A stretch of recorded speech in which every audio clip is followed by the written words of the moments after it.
Hello everyone, this is Dave from Dave's Wreaths and Things. Are you a fan of baseball? I'm not the biggest fan of baseball, but my mother is a huge fan, and I know a lot of you out there are fans of baseball as well from your comments and requests.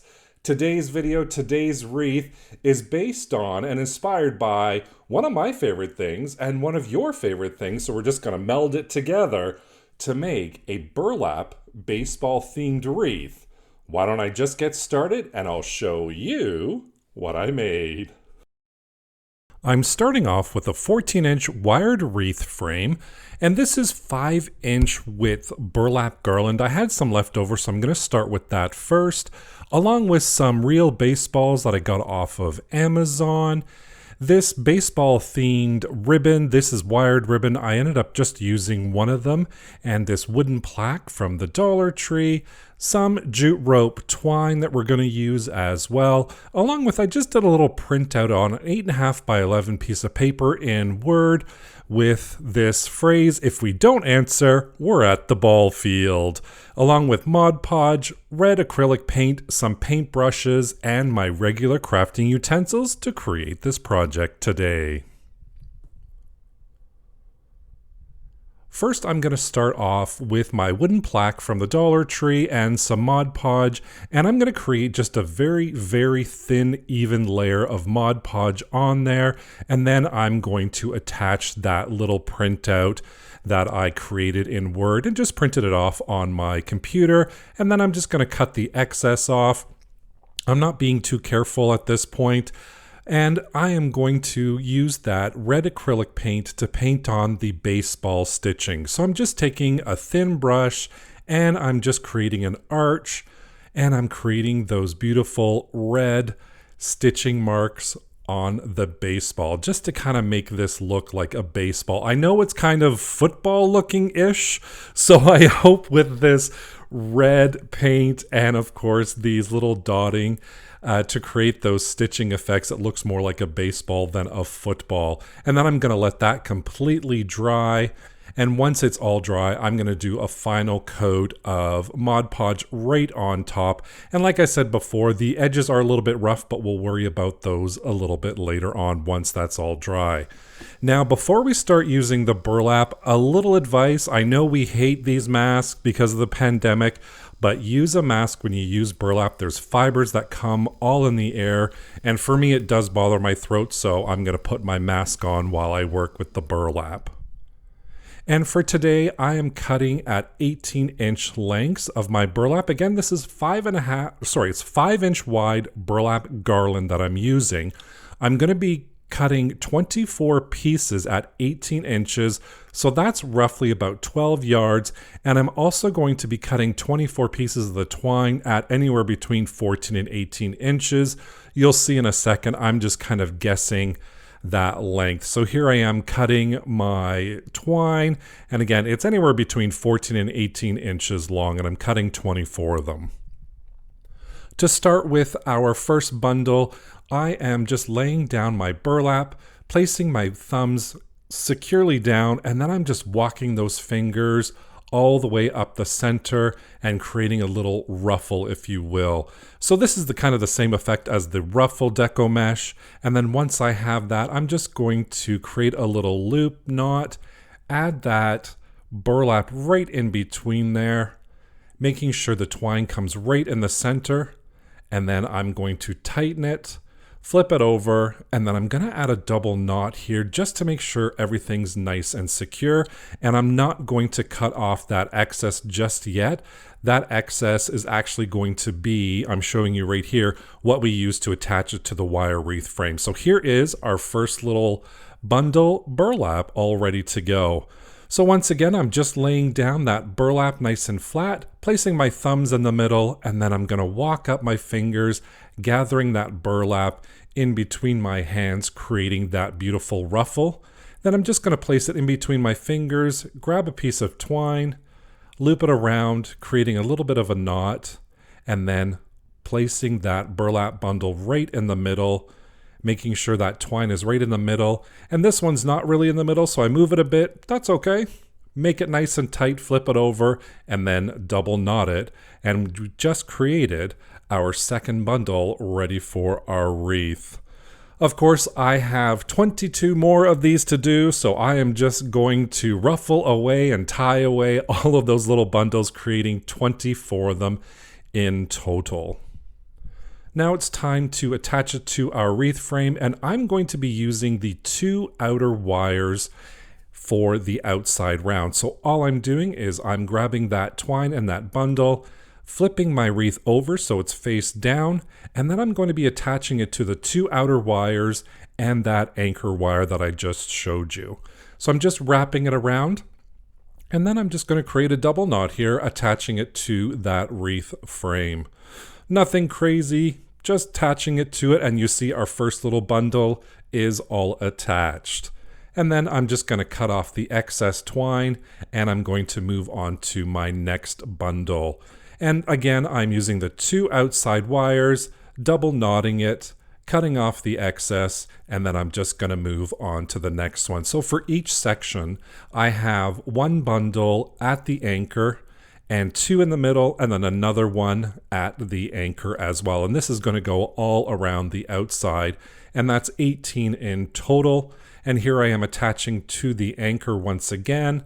So again, we have 2 anchor pieces, 2 pieces in the middle. So that's 4 per section. That's including those anchors, and it's 2 in the middle as well. And I'm just going to continue on doing this all the way around. You can kind of see how it's going so far, but I'm going to continue wrapping those bundles on there all the way around. And here is my last one that I'm attaching on, doing that double knot, and you can see how full it is already. And you don't have to do this next part. This is totally optional, but I like to just add a little bit of hot glue wherever that twine touches the wire. So at the top end and at the bottom end. So both those 2 outside wires, just to keep everything in place. I'm going to really let that dry before I touch it again. And here is our outside finish with those beautiful little bundles of burlap. And now let's work on those 2 inside wires. And I'm only going to attach 6. So I'm going to attach at those anchor points on the inside. Now, if you want a fuller wreath, you can go ahead and attach even more if you want.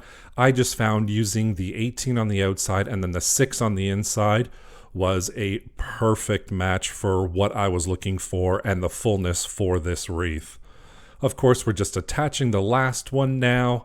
We are almost done, and then I can show you that reveal. But first, I'm going to add a little bit of hot glue on that inside round, let that completely dry, and then we can see our final result of this beautiful burlap wreath. Flipping it over, look at this. I am in love. Now, burlap wreaths, I love. Love working with burlap wreaths. Of course, this is a base wreath. You can take it to any level that you want, decorate it how you want for Christmas, Halloween, every day, the fall. Today, we're going to decorate it in a baseball theme, but here is my burlap base wreath. And of course, I'm going to be using a baseball themed ribbon. And at the 12-inch mark, I am just going to gather it together and hold it in my left hand.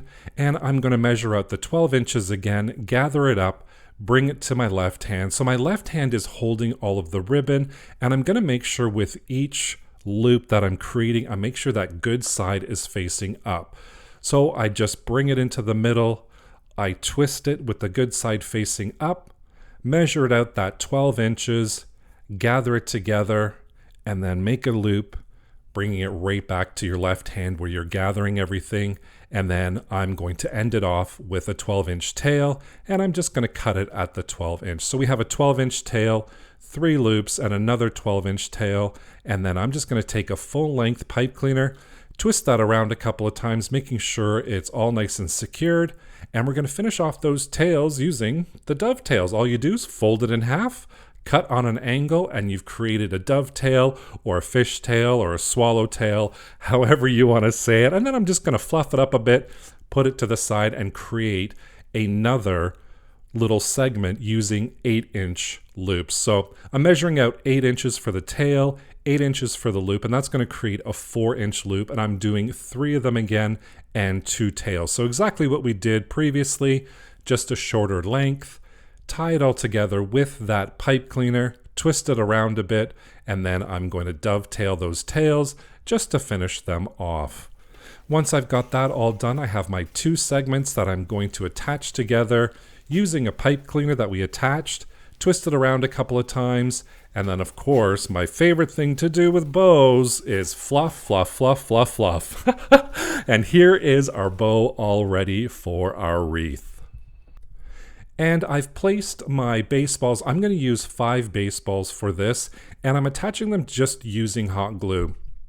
I am using a lot of hot glue because those baseballs are heavy and I don't want them to go anywhere.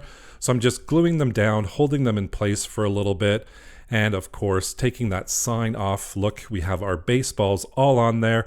Now we just have to attach that beautiful bow we just made. And I'm just feeding those pipe cleaners right through the back, attaching them to the 2 middle wires. And then, of course, here we go. We can fluff away our little bow that we've attached onto our wreath. And you can stop here if you want. You don't have to go any further. But I'm going to add this sign that we've created. And now that it's all dry, I'm just going to take my sandpaper block, do it around the sides, just making it nice and even, finishing off the edge, and then of course we're going to add some more of that hot glue, place it right on the wreath at the bottom, hold it there for a bit, and of course I'm going to fluff up my wreath a little bit while I hold it, and my bow too.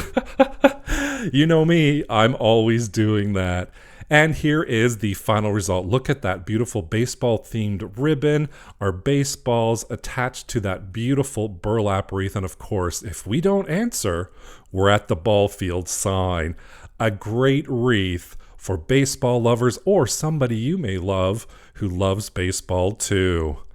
Love how this turned out, and I hope you do too. A little bloopers reel for you. Enjoy. So I'm not doing branding today. It's way too expensive to buy brand. Oh my gosh. Blah, blah, blah, blah. Now today I'm going to combine one of my favorite things. Is, oh my lord, David. We almost had it. Maybe we'll just have a sip of coffee and that'll help. Ton of requests for more sports themed wreath. Oh my lord. I say wreaths 20 times a day, and yet as soon as I hit record, I can't say wreaths. Oh, I just made myself laugh. Is that a sign of craziness? I don't know.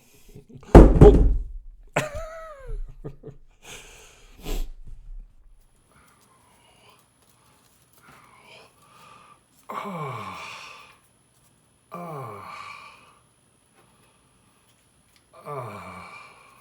That hurts. Oh, that's gonna blister. Thank you so much for joining me today as I created this baseball-themed burlap wreath. Don't forget to subscribe and hit that notification bell so you can be notified whenever I upload a new project. Thank you so much for watching. Take care. Bye for now.